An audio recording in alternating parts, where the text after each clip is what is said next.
తెలంగాణ రాష్ట్రంలో గత 7 సంవత్సరాల నుంచి పెండింగ్లో ఉన్నటువంటి ఫీజు రీయింబర్స్మెంట్ స్కాలర్షిప్ బకాయిలను తక్షణమే విడుదలయ్యాలని రేవంత్ రెడ్డి ప్రభుత్వాన్ని సూటిగా ఎస్ఎఫ్ఐ నుంచి డిమాండ్ చేస్తున్నాం. ఈ పెండింగ్లో ఉన్నటువంటి ఫీజు రీయింబర్స్మెంట్ స్కాలర్షిప్ బకాయిలు విడుదల చేయకపోవడం వల్ల విద్యార్థులు తీవ్రమైనటువంటి అన్యాయానికి గురవుతున్నారు.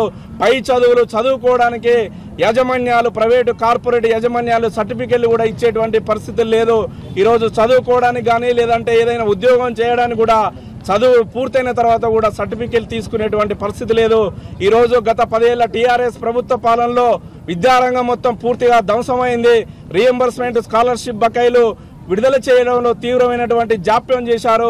కొత్తగా వచ్చినటువంటి ప్రభుత్వం మాది ప్రజా ప్రభుత్వం, ప్రజల ప్రభుత్వం, ప్రజలు ఏం కోరుకుంటే అదే చేస్తామన్నటువంటి రేవంత్ రెడ్డి ముఖ్యమంత్రి గారు మీరు వచ్చి అధికారంలోకి వచ్చి 8 నెలలు అవుతుంది.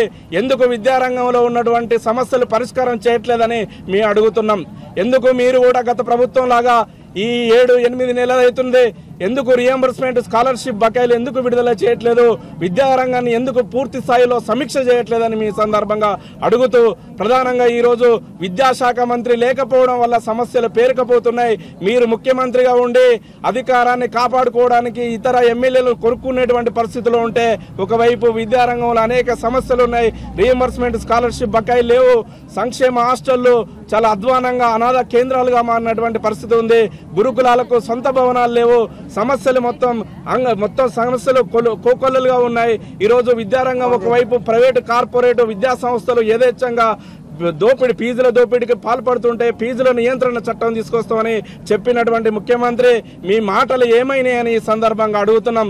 అందుకే ఎస్ఎఫ్ఐ ఆధ్వర్యంలో 33 జిల్లాల్లో కలెక్టరేట్ కార్యాలయాల ముందు నిరసన చేస్తున్నాం. ఈ ఫీజు రీయింబర్స్మెంట్ స్కాలర్షిప్లు ఇకనైనా తొందరనే విడుదల చేయాలి, లేకపోతే చలో అసెంబ్లీ కార్యక్రమాన్ని కూడా నిర్వహిస్తాం. తెలంగాణ రాష్ట్రంలో ఉన్నటువంటి 33 జిల్లాల్లో ఎమ్మెల్యేలను, మంత్రులను ఎక్కడికి పడితే అక్కడ అడ్డుకుంటామని కూడా ఈ సందర్భంగా ప్రభుత్వానికి హెచ్చరిక జారీ చేస్తున్నాం. మన జిల్లాకు రావాల్సిన 1100 కోట్ల రూపాయలు తక్షణమే విడుదల చేయాలి అని చెప్పేసి మేము డిమాండ్ చేస్తా ఉన్నాం. ఎందుకంటే జిల్లా కేంద్రంలో చాలా మంది విద్యార్థులు స్కాలర్షిప్లపై ఆధారపడి చదువుతా ఉన్నారు. ఈ రోజు స్కాలర్షిప్ రానందువలన చాలా మంది విద్యార్థులు విద్యకు దూరమైన పరిస్థితి ఈరోజు రాష్ట్రంలో కనిపిస్తూ ఉంది.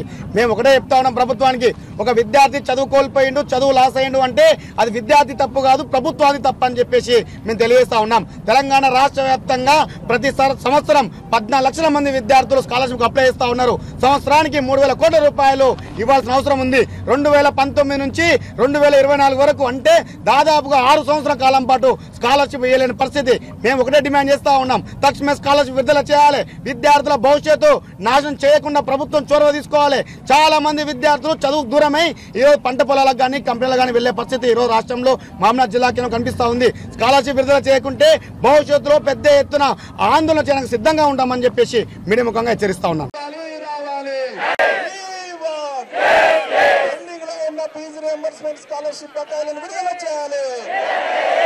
తెలంగాణ రాష్ట్రంలోనే అతి పెద్ద జూనియర్ కళాశాల గర్ల్స్ కళాశాల ఉంది.